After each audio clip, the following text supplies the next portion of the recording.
Some builds just stay with you forever. In January of 2024, I built an urn for a woman's mother. The project went really smooth, and it was very meaningful as I knew I was making the final resting place for her mother's remains. But I was shocked when she called me again 10 months later to have me build another urn, this time for her father. This is that story. As I started getting into the voiceover for this video, I realized I was starting to get pretty emotional and really deep. And while I think YouTube is a great place for videos like that, that's not what my channel is about. So I had to stop what I was doing and sort of just rejigger my approach because it was really starting to become reflective of different things I've been dealing with internally over the last year. And honestly, it's just not what people are here for. People are here to watch me make a project, learn a little bit about woodworking, and probably hear some jokes. The problem with making jokes during an urn build video, it could be interpreted as being disrespectful towards the project and the person this was made for. And while I do not in any way want to disrespect the person this was made for or the people who paid for it, I do want this video to be fun. So I'm trying to figure out how to thread the needle between making jokes and respecting the situation. And the real bottom line is I use humor to cope with a lot of things, and this is a really serious thing. So if you don't like jokes, you're probably gonna wanna leave. But if you do like jokes, you also still might wanna leave because they're not gonna be good. And with that disclaimer out of the way, let's just jump into this thing. What I'm doing here is making a panel substrate. I'm going to eventually glue some veneers onto both sides of this panel and make a sandwich. For the panel, I'm gluing up some MDF as well as some hardwood banding. This is going to create the substrate that the veneer goes on, like I said. And the reason I'm gonna have hardwood banding in place is so that when I cut the box free, there is hardwood instead of MDF when I make that cut. And this will make sense a little bit later. Here I'm using my wide belt sander to thickness down the pieces that will become the veneers. And honestly, I made this a while ago. Those veneers look very thick.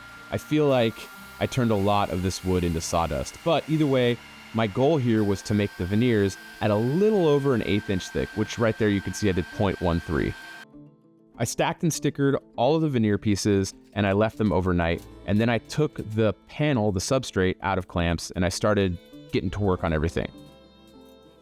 After cleaning up the glue squeeze out, I took the panel substrate over to the wide belt sander and I thicknessed everything down to the same exact thickness so that the hardwood and the MDF was all exactly the same. Then I took my veneers over to the table saw so they could cut them down to width. And I'm having to use a tall fence here because the table saw fence I'm using right now is just garbage. It rides like 5 millimeters above the table saw and thin stock is a nightmare to push through it, so I have to use this tall fence. Anyways, I made the veneers just a little wider than the substrate I'm gluing to so that if they move around a bit during the glue up, I can still have enough material to flush trim down. The product I'm using here to glue up the veneer is called Unibond 1. It's great for veneers, it dries really hard, but the problem is it smells like feet. It's super duper gross. The tape here is just working as a clamp. It keeps everything in alignment, keeps everything from slipping when I put it into the bag. And I did make the veneers a little wider than the panel so that I have some hangover that I could flush trim up. But when I put it into the bag, I realized that the parts that weren't having veneer on the substrate, they could cause some bowing because the bag is gonna pull down on it. So I took an offcut of the veneer and put it underneath the MDF so that it wouldn't pull down. And with the bag doing its job and turning itself into a giant clamp, it was looking great. I left the panel in the bag for about 4 hours. And once it was done with that 4-hour period, I pulled it out of the bag and I started cleaning it up and I was getting ready to take it over to my Moxon vise so that I could clean up the glue squeeze out. And the way I did that was to use a chisel, which 1, is very satisfying, and 2, it looks super cool on video. And then I grabbed my jointer plane to get myself a really nice straight edge, and that worked very well. With the straight edge on there, I was able to take the piece over to the miter saw and trim the ends, and I did this at 90 degrees, so both ends ended up being perfectly square. Now the other edge still had some overhang and excess glue, so I set up the table saw to rip that down so it was at my final width, and it gave me a clean edge on both sides. For the top and bottom panels on this, I opted to do hardwood. Now, honestly, Upon reconsidering that, I think I should have made more veneered panels just for more stability, but ultimately this is a very small box and it won't be an issue. What I'm doing here is adding 2 grooves to what will be the inside of the box for those hardwood panels to be captured in. So what I did was cut the groove, rotated the piece around 180 degrees, and cut the exact same groove on the other side so they were identical spacings. So these 2 pieces of wood essentially make up all my parts. They make up the box and they make up the top and bottom panels. So I'm just getting them sanded and cleaned up before I start finally processing them.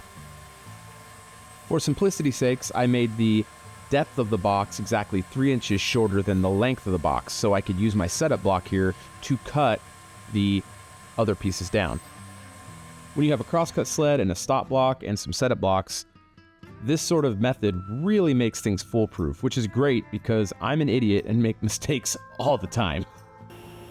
This is my miter sled that I use on my table saw, and doing miters on my table saw is my preferred way to do it. It's just what I like. But what I did was sneak up to the miter cut, and I used a block of wood and a clamp to make a stop so that I could make these cuts repeatable.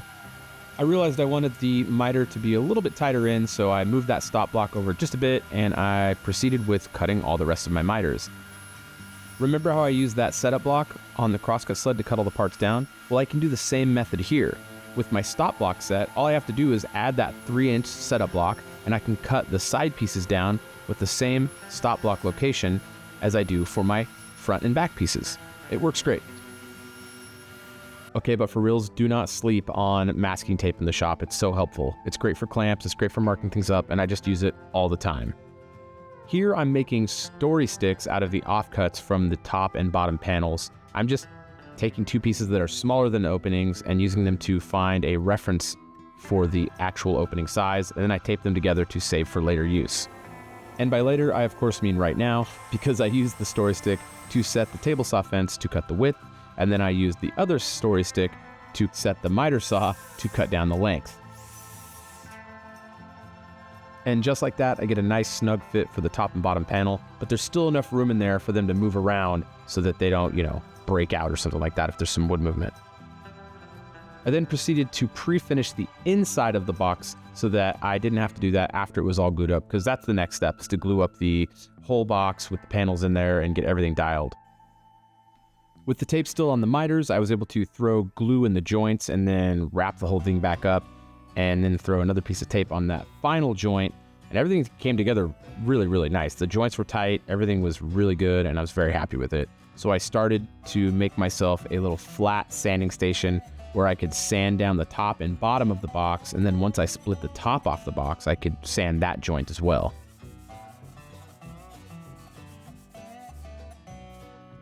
So remember that hardwood banding I put in between the 2 MDF pieces on the substrate for the veneered panel? Well, this is where it comes in handy. I'm going to now separate the top of the box from the bottom of the box using the table saw, and I made it so that the very center of that edge banding is at 1.5 inches. So that's what I set the fence to, and now I proceed to cut the top off with the table saw, and voila, all you see is hardwood. If I hadn't put the hardwood banding between the MDF, when I cut that top off, there'd just be MDF exposed, and that would look like doo-doo. So this is a really cool method I learned about 1.5 years ago, and it just works so great, and I love using this technique for when I make veneered boxes. The next step was to figure out where I wanted to put the butt hinges on this, because if they're in too close together, they look stupid. If they're out too far, they look stupid. So I just wanted to kind of mock it up and get that figured out. I did opt to use my Shaper Origin to do the butt hinge mortises. Honestly, that's overkill. They're just square hinges. Like, it's just very easy to cut these with a chisel, and it would go probably faster, to be honest. But I wanted to use my Shaper Origin for this because it is honestly a very fun tool, and it's super duper accurate, which is just really nice when you're getting towards the end of a project. It's nice to know that it's going to be perfect. And because the Shaper Origin uses a router bit to make the mortises, it has a round inside radius on those little square mortises that you make. So you do have to go back and clean up the corners to make them nice and sharp with the chisel. So no matter what, you get to use a hand tool, and it's just, it's just nice to know they're placed in the exact right spot. And once I got that cleaned up and I got those corners nice and square, I just did a quick test fit, and of course it was perfect.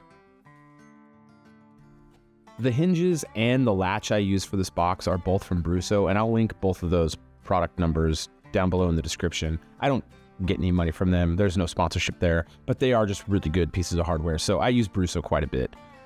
The latch I used is the same one I used on the urn for my client's mom, and it's one of the coolest box latches I've used because it's very tactile, and I really like tactile things and how they feel.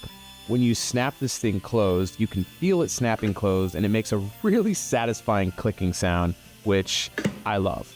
So what I'm doing here is using the shaper origin and the plate to cut the mortise for that latch that goes on the front of the box. If you've never used any brass hardware before, it always comes with brass screws, which is great because you want it to match. The problem is that brass is very soft, so if you don't pre-drill your holes, you are going to break a brass screw into that hole, and it is a nightmare to clean those out and then have to like glue a toothpick or a piece of wood in there so that you can re-drill again and then put the screw in. It's a bit tedious having to install and uninstall and then reinstall the hardware, but trust me, it's worth the time you take to pre-drill and pre-screw because it just is so frustrating when you break a brass screw off in an almost completely finished piece. You're gonna have another solid couple hours of fix time that you could have completely avoided with about 3 more minutes of extra prep time. Next, I started sanding the box so it was all nice and clean and ready to take the finish. And then I worked on attaching the latch to the box. To do that, I used CA glue. It works great with brass when you're attaching brass to wood, and it's a very simple process. You just put the CA glue on the wood, and then you spray the piece with the accelerator and just let it stay in place. I used a chisel to clean up the CA glue squeeze out, and that went really smooth. And then after that, I started sanding up all the sharp edges with 320 grit sandpaper just to break everything and give it all a nice little chamfer. Next, I started on the plaque, which I made out of solid brass. It's like 1/8 inch thick brass plate. I keep a lot of this in stock because we do a lot of brass in my shop. I use my little janky Delta bandsaw to cut all my brass down, and honestly, it works great. I put a little steel blade on there, and it just has never failed me. Though I really wouldn't complain if a metal bandsaw manufacturer, shot one my way. Hit me up. After I cut out the blank, I took it over to the urn to position it, and then I noticed that I had some pretty deep scratches in the blank, so I double-sided taped the piece to my bench where I could hold it in place while I cleaned up those scratches. And I use this product from Klingspor. It's just like a little sanding block, but it's like a block made of just grit, and you can get it in coarse, medium, or fine. And I find that the coarse and medium grits are plenty to make the brass look really nice and give it a nice like matte sort of satin finish. If you use the fine grit, it will actually get a polish on there, and I don't use that very often.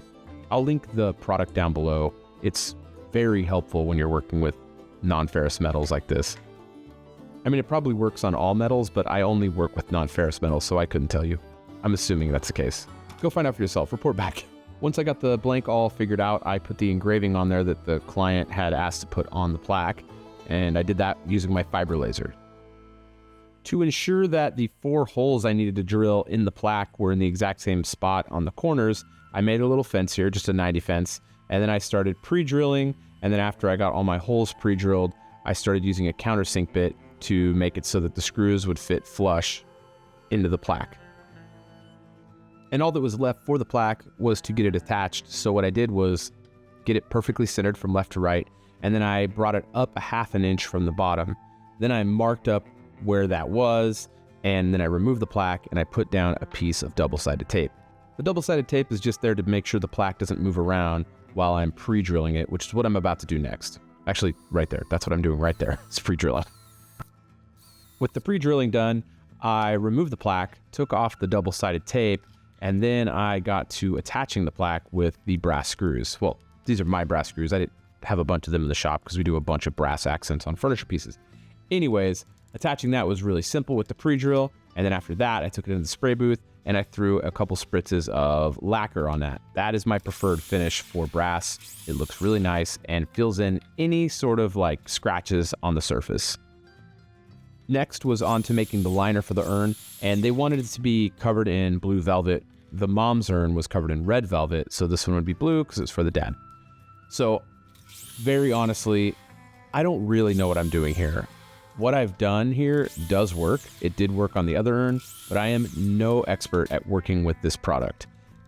It came together nice. It looked really nice. I'm very happy with it. But if you have any advice for how to make a liner like this using velvet, please let me know down below in the comments, because I would be very happy to hear what you have to say. In the future with liners, I'm actually going to start flocking my pieces. It just makes a better product, and I feel more comfortable with doing that. So that's what I'm going to do. The client also requested that I laser engrave on the top of the urn boat. I believe their dad was a sailor or loved the water or something. I can only assume. But that's what they requested, so that's what I was gonna do. So here I'm using these heavy metal plates to make a reference fence so that I could index off of the top of the urn and then get ready to engrave this design onto the top. I really like watching the laser do its thing. It's really cool to watch, but it's really great to watch at 4,000% speed. It just goes by so fast. But anyways, when that's done, I pop it out of the laser, and then I don't show it here, but I sand it at 180 grit to get that overburn gone, and then I start applying the finish. For the finish, I'm using a product called Natura One Coat. This is another 2-part hard wax oil. You mix it 3-to-1, and it's one of the newer products on the market, I would say. Maybe it's been around for a while, but it's newer to me, and I've used a lot of them. But what I really like about this product is it isn't as ambery as some of the other hard wax oils out there. It has really nice clarity, which I really like to use on Bastogne walnut or Claro walnut, because it brings out a lot of the contrast between the dark and the light colors. Whereas some of the other ones, they're so ambery, it kind of just fades into this really dark piece. Once the finish goes on, you leave it on for about 12-15 minutes, and then you wipe it off with a clean rag. Pretty standard process for these hard wax oils. And after that, all that was left to do was to fix the plaque onto the front of the urn, which I'd already done, and I had taken it off just to, get the finish on, but just as simple as putting in some screws. I'm really grateful that I got to be a part of such an important project for a second time with this client, and I'm so grateful for the artistic expression they allowed me to have, and just giving me full control of the design. I really appreciate that. If you liked this video, it'd be really great if you could like and subscribe to the channel. And if you wanted to see more about what's going on with Coffee Custom Builds, go check out my Patreon page. The link's down below in the description. We've got a really cool community over there, and we'd love to have you join.